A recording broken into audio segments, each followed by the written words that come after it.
as you said that you both were from different cultural background. So yeah, so then, sir, in the starting years of your marriage, so how did you find your individual identities? Sir, since you both were from different backgrounds. Actually, uh, people say that that love is a alchemy, is a is a alchemical process. It's a alchemy. Uh, it sort of joins. I mean, it helps you to rise over differences. When you love someone, then you are willing to ignore everything.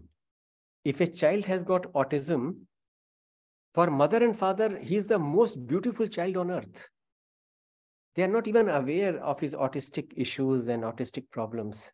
So in the same way, for us also, we are coming from very different background. I was coming from a middle class Hindu background, and she was coming from a British Christian family. Her father was a Baptist, her mother was a Catholic, and she also was a kind of Christian, but not very dogmatic. So when we began living together, she used to ask me questions about Ramakrishna Paramhans, because when I was a mere child, I must have been about, not child, but I must have been about 19 years old. I was in second year medical college. Somebody advised me, Sw Gambhiranand is coming, you should get your initiation from him. And till that time, I had read a couple of books about Swami Vivekananda and his guru, Ramakrishna Paramhans. So I was already sort of feeling attracted towards Ramakrishna Paramhans. And then when this opportunity came, I went ahead and I accepted and I took the mantra diksha. I mean, at that time, I was young, reckless, totally careless. I had no idea what spiritual life means. I had no idea what kind of commitment I'm entering into. What is mantra diksha? I just went there. Somebody said, "Naha ke aa jana, सफेद कुर्ता पजामा पहन के." और मैं पहन के आ गया मैं, और स्वामी जी ने मुझे मंत्र दिया. मैंने उनको केला दिया. वो केला भी उन्हीं लोगों ने मेरे को दिया कि वो जिस आश्रम में था मैं, रामकृष्ण मिशन, वहीं के स्वामी जी ने मुझे 2 केले ला के दिए. बोले कि मंत्र के बाद ये गुरु के चरणों में रख देना. So that is how my spiritual life began. And when I and Marian began living together, sometimes she used to ask about Ramakrishna, and then I told her, and then I gave her the book. She was a voracious reader. So she read about Ramakrishna and Vivekananda. And then she said, I will take initiation. So I said, fine. So Swami Gambhiranand, who was my guru, he also very kindly agreed to initiate Marian. I mean, I will always be grateful to these great men. He never asked any question about Marian's background. He never showed any surprise about this 25 years age gap separating us. We walked to him. He happily accepted her, and he gave a mantra diksha to her. And after that, she dug deeper into Hindu beliefs, Hindu ideas, Hindu scriptures. And on the other hand, I also was digging deep into Christianity. So I used to, read Old Testament, and I'll ask Marian, why the Jehovah in Old Testament always so angry? And Marian will say, no. Wait a minute. You'll have to understand a little bit of background. Jewish people in Israel living 3,000 years ago, they were a different kind of, it was a tribal culture. And so she will make me understand. She was very well read about Christianity as well. She had a very good understanding of the history when Christianity arose, and about the history when Bible was being written down, because Bible was written down 200 years after Jesus. So those early books, she had a very good understanding of that also. So she will explain those things to me, and I will explain to her about Gita and those things. So that is how we began to respect each other's tradition, and not only respect, but we began to see the unity underlying these traditions. So we could actually see that Jesus is as much incarnation of God as Krishna, or the other way around. So, so since I am talking about my Gurudev, let me share his picture.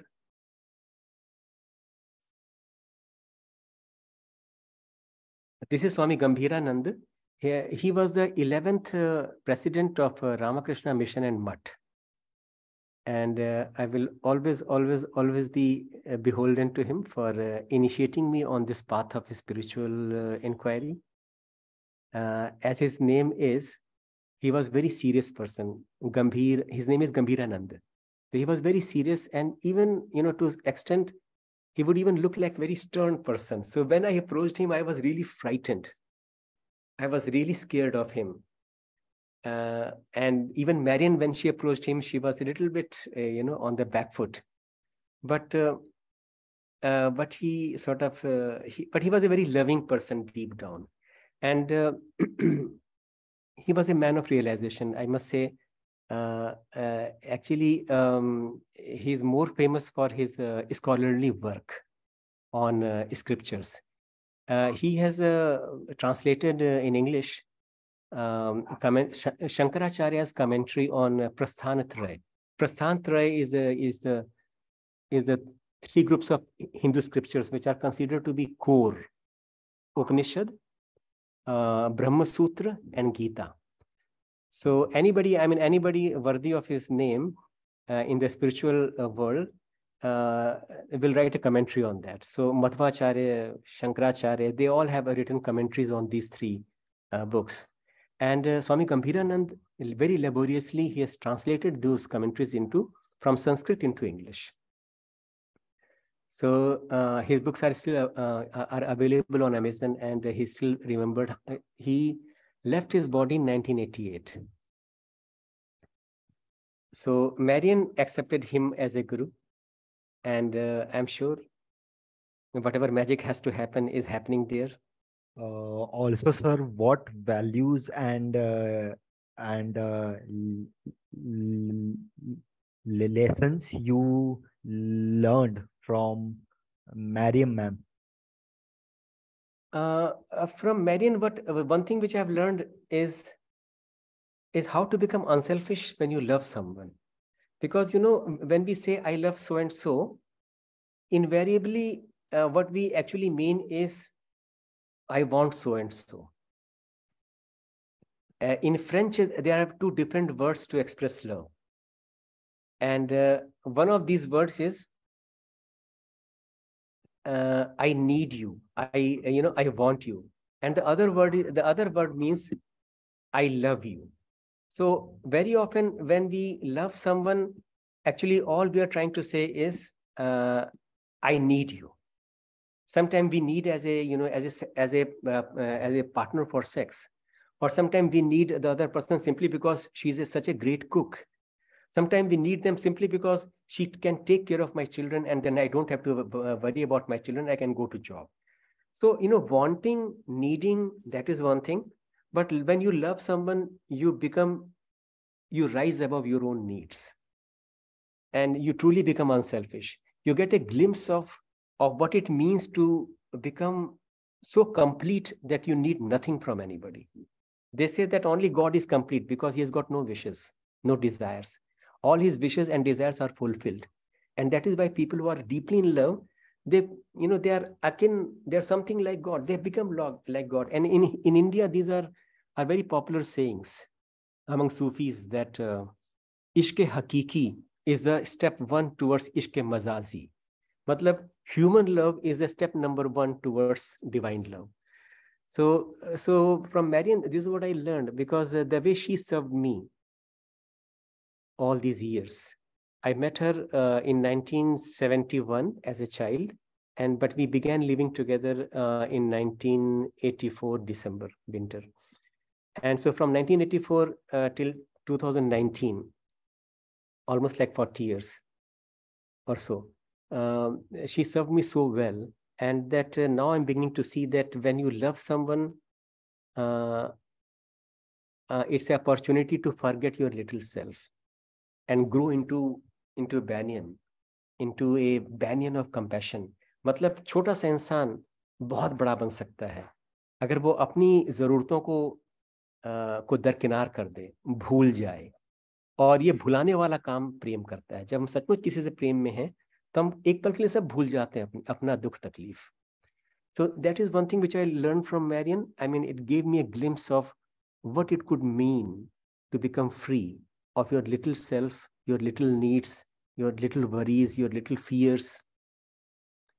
And second thing, at the practical level, of course, I learned a lot of things. For example, cooking. Before she died, she had a kind of prophetic vision that she is going to die in 2 weeks' time. And so about 2 weeks before she died, one day she said, "Be strong when I'm gone." Because I think she knew that when she is no more in the physical frame, I am going to go around, pulling my hair. I'll be very distraught. I'll be very confused. I'll be very sad, very unhappy. So therefore, she sort of warned me that when I'm not around, don't behave like a child. Take control of yourself. Be strong. So since then, I'm trying to implement that step by step. For example, I'm doing my own cooking. I'm doing my own cleaning, my own washing. I do my own marketing. So everything I'm doing on my own. Taking care of my own, doing my own cooking, doing my own marketing. I've sort of, and when she was alive, even at that time, she used to say, try some, since you like mushroom and tomato, why don't you make a little bit? So sometimes she will teach me, कि पहले ये करो, फिर ये करो, फिर ये करो, ये लो, बन गया.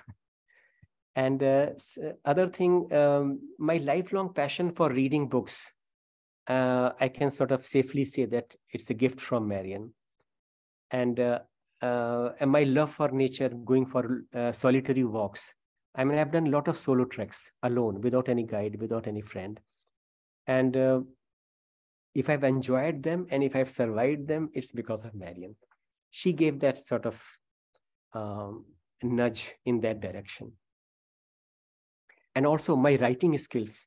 She was the one who used to, and even as late as 4 years back, 5 years back, she used to edit my writings. Whatever I'll write for TISA on stammering, like self-help manual or some other pamphlet on stammering, all these things she will go through and she'll say, "Can't you rewrite this paragraph? You're sounding like a professor, using very academic language. You're not communicating heart to heart. Rewrite this whole page." So she will tell me to rewrite certain things. And so that is how I sort of kept on working on my writing skills. Are there any experience that you still cherish about Mariam ma'am?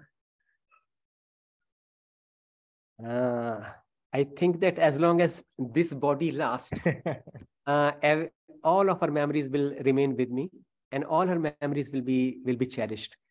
But yes, of course, here are a couple of, here and there are some events which stick to my memory. For example, when I began working on stammering and I began writing, what if somebody stammers, what you should do.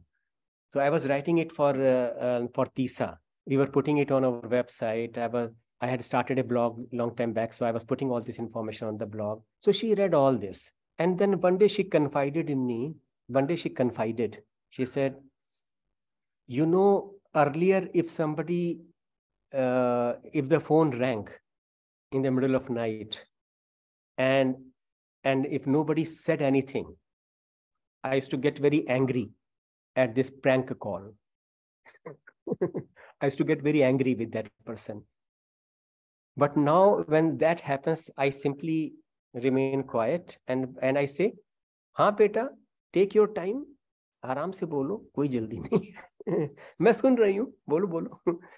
So this is so when she told me this, then I realized that okay, at least there is one person who is reading what I'm writing and is implementing it in practice. Sometimes this happens that somebody just makes a prank call to you, 11 p.m., 9 p.m., and he doesn't say anything. He's quiet. So Marian earlier used to get very irritated and alarmed and angry. But after reading that pamphlet, she said, ki, okay, it could be some stammerer.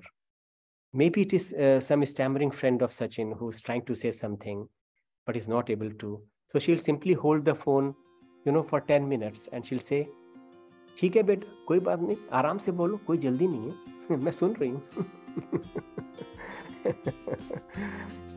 That is how she sort of learned and reacted.